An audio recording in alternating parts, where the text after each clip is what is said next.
My name is Mackenzie Allison, and today I'll be talking about in-group versus out-group bias. What is in-group versus out-group bias? Essentially, it's just favoring one's own in-group members and excluding out-groupers.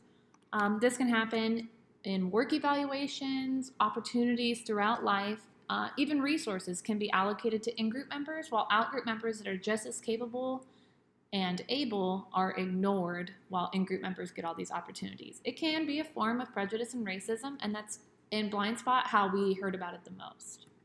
Where does it come from?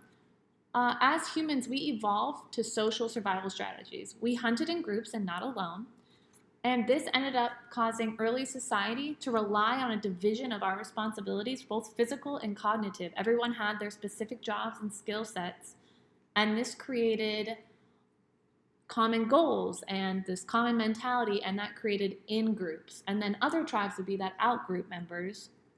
And then over time, as society got bigger and bigger and bigger, that kind of shifted. So our in-group members could be anything from the people sitting next to us at our table all year long, to people at other tables, to something like your favorite sports team versus another sports team. Is it all bad? In-groups and out-groups have pros and cons. The pros are that you get a sense of social identity, you understand the world, and you have a sense of belonging. The cons are that it promotes favoritism within their own group. Typically, in-group has the most examples of favoritism. There's polarization between groups, and the more polarized something is, the less likely that you're able to meet in the middle, which means that you're not going to have both sides coming to a common ground.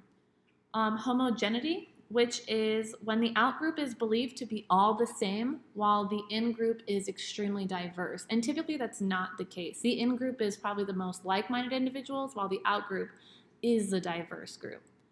Social influence, when the group influences your own morality. A lot of times you see this in like mob mentalities, when people are willing to do terrible things because their in-group says it's okay. And group derogation, which is when the in-groups believe that the out-group is a threat to them and their way of life. Now, where do we see this today? We see it between religions. We see it in social situations, social rights issues like marriage equality, Black Lives Matter, pro-choice versus pro-life.